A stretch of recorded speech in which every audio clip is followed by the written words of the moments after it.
नमस्कार दर्शकों, आप देख रहे हैं द न्यूज। आपके साथ मैं सृष्टि मिश्रा। राजस्थान में ब्यूरोक्रेसी में बड़ा फेरबदल हुआ है।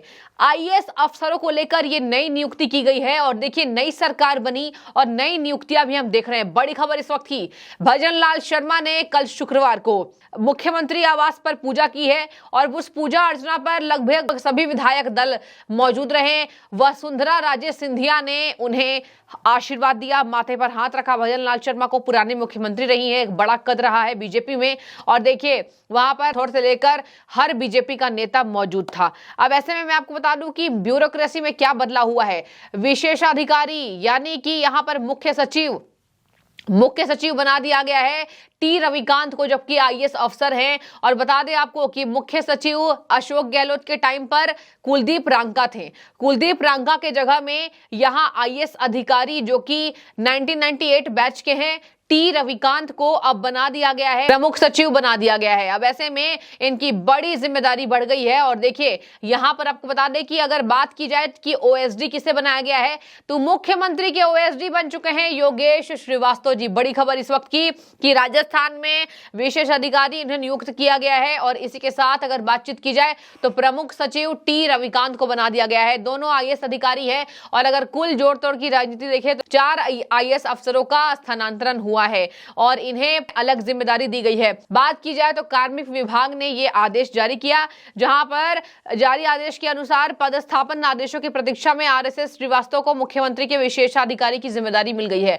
विशेषाधिकारी मतलब ओएसडी और प्रमुख सचिव टी रविकांत को बना दिया गया है। बात करें तो अगर राजस्थान का नया मुख्यमंत्री जिस तरीके से राजस्थान की जनता को मिला है तो देखिए कार्य भी अलग अलग तरीके से करने होंगे और जनता का मन अगर बीजेपी ने जीता है तो उसी तरीके से, उसी तर्ज पर, उसी भरोसे के साथ काम करना होगा।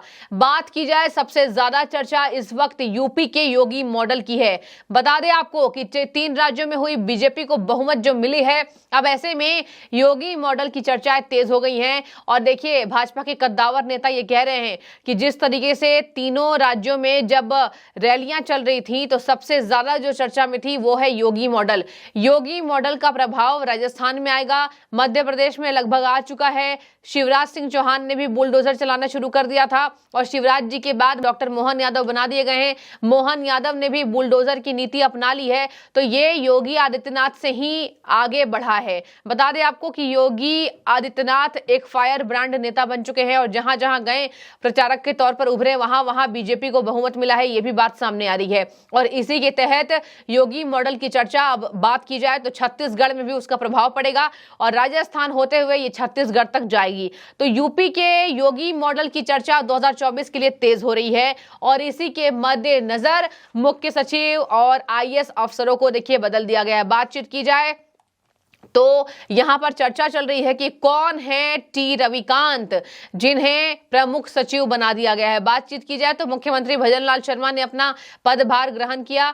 3 आईएएस अधिकारियों को लेकर उन्होंने बदलाव किया है। पहला बदलाव आईएएस टी रविकांत हैं, इन्हें मुख्यमंत्री का प्रमुख सचिव बनाया गया है और रविकांत 1998 बैच के आईएएस अधिकारी रहे हैं। उन्हें पूर्ववर्ती सरकार के मुख्यमंत्री अशोक गहलोत के प्रमुख सचिव कुलदीप रांका के स्थान पर प्रमुख सचिव बनाया गया है। इसके पहले रविकांत राजस्थान आवासन मंडल के आयुक्त थे, सामाजिक न्याय और अधिकारिता विभाग के निदेशक और विशिष्ट शासन सचिव रह चुके हैं। तो बहुत कद्दावर आईएएस हैं जिन्हें भजन लाल शर्मा मुख्य सचिव बना चुके हैं। तो देखा आपने, ब्यूरोक्रेसी में बड़ा फेरबदल हुआ है और कहा जा रहा है कि आने वाले समय में भी ब्यूरोक्रेसी में एक बड़ा फेरबदल आपको देखने को मिलेगा। इसके साथ में आपको बता दूं कि टी रविकांत मुख्यमंत्री कार्यालय के विशिष्ट सचिव कोटा, झुंझुनू, भरतपुर, हनुमानगढ़ और बांसवाड़ा में कलेक्टर भी रह चुके हैं। तो ब्यूरोक्रेसी में पहला संकेत यहां बीजेपी ने दे दिया है कि बड़े बदलाव हो सकते हैं। बीजेपी की सरकार बनते ही वहां की ब्यूरोक्रेसी में एक बड़ा फेरबदल देखने को मिला है। इसके साथ में आपको बता दूं कि अटकलें है तेज कि राज्य के मुख्य सचिव और डीजीपी के पदों को लेकर भी बदलाव जारी रहेगा।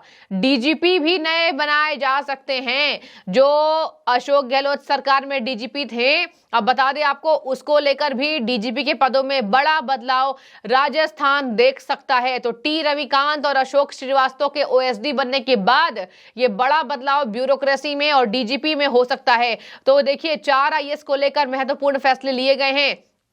पहला संकेत बीजेपी ने टी रविकांत के रूप में दिया, जो कि 1998 बैच के कद्दावर आईएएस अफसर रह चुके हैं और कई कार्यालय को संभाल चुके हैं। और इसी के साथ बता दें आपको कि यहां पर मुख्यमंत्री एवं अध्यक्ष रिको जयपुर, कुलदीप रंका, सचिव मुख्यमंत्री एवं शासन सचिव सूचना एवं जनसंपर्क विभाग गौरव गोयल और सचिव मुख्यमंत्री आरती डोगरा और विशिष्ट सचिव मुख्यमंत्री मुख्य कार्यकारी अधिकारी सर्विस डिलीवरी और राजन विशाल को आगामी आदेशों तक पदस्थापन आदेशों की प्रतीक्षा में रखा गया है। तो कई ऐसे आईएएस अधिकारी हैं जो अभी कतार में खड़े हैं, उन्हें नहीं मिला है पदभार की कौन सी जिम्मेदारी, कौन से विशेष अधिकार के तहत उन्हें अलग जिम्मेदारी राजस्थान में मिलती नजर आएगी। लेकिन राजस्थान में बड़ा प्रशासनिक बदलाव हमने देखा। योगेश श्रीवास्तव जो कि ओएसडी बनाए गए हैं और टी रविकांत जो कि मुख्य सचिव बनाए गए हैं। इसके साथ मैं आपको बता दूं, राजस्थान में एकदम से पलट गई बाजी और भजन लाल शर्मा ब्राह्मण चेहरा हैं। बता दें आपको कि 33 साल के बाद राजस्थान को ब्राह्मण चेहरा मिला है और 33 साल पहले तक एक अलग अलग समुदाय के लोग, जातियों के लोगों के आधार पर हमने मुख्यमंत्री को देखा।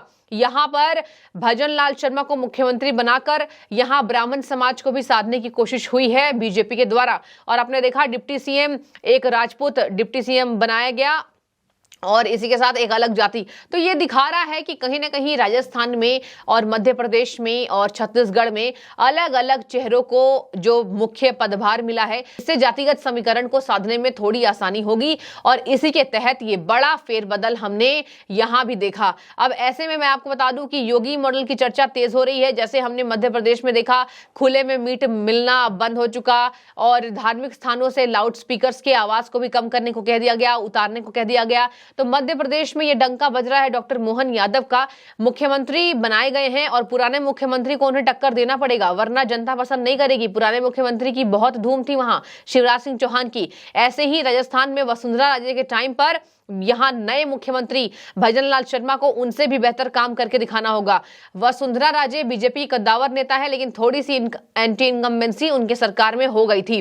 अब ऐसे में जो एंटी इनकम्बेंसी हुई है उसको लेकर वो सुधार करना होगा नए मुख्यमंत्री को। तो भजन लाल शर्मा के कंधों पर ज्यादा जिम्मेदारियां हैं और इसी के मद्देनजर हमने देखा कि प्रशासनिक विभाग जो कि सबसे बारीक लाइन होती है, प्रशासनिक विभाग को देखिए बहुत मुश्किल से संभाला जाता है और बहुत ही सोच समझकर बुद्धि से इसमें फेरबदल और इसके स्थानांतरण को किया जाता है, जो कि हमने देखा ओएसडी और मुख्य सचिव बदले गए हैं। अब ऐसे में बता दें आपको कि यह संकेत दे रहे हैं कि भाजपा आने वाले समय में और भी प्रदेश की विकास के लिए बड़े बदलाव कर सकती है और बड़े फैसले ले सकती है। और यह ऐसा ऐतिहासिक फैसला जो कि 24 चुनाव में जीत दिलाने की आशंकाएं को तेज करे। वैसे भी 24 में लोकसभा चुनाव है और बता दें आपको कि यहां लोकसभा चुनाव में भाजपा सभी तरीके से 350 सीटें जीतने की बात कर रही है। तो इन सब सीटों को जीतने के लिए एक अलग लेवल की तैयारी, एक अलग स्तर की तैयारी हमको देखने को मिलेगी और इसी के तहत लगातार बैठकें हो रही है। बता दें आपको 22 और 23 दिसंबर को भाजपा कार्यालय में जेपी नड्डा के नेतृत्व में भाजपा के विधायकों की बैठक होनी है और भाजपा के हर शीर्ष नेतृत्व इसमें मौजूद रहेंगे। प्रधानमंत्री नरेंद्र मोदी खुद इनको कार्यक्रम को संबोधित करते दिखाई देंगे। तो एक बड़ा फेरबदल प्रशासनिक में और एक आपको बता दें ब्यूरोक्रेसी में भी राजस्थान में एक बड़ा फेरबदल और एक बड़े बदलाव की तैयारी भाजपा सरकार बनते तेज हो गई है। भजन लाल शर्मा कितने सटीक बैठते हैं, हम सबको इंतजार होगा और देखने वाली बात होगी 24 की राजनीति कैसी चमक कर आएगी बीजेपी के लिए। आपकी जो भी राय हो इस बाबत जरूर कमेंट करें। शुक्रिया आपका।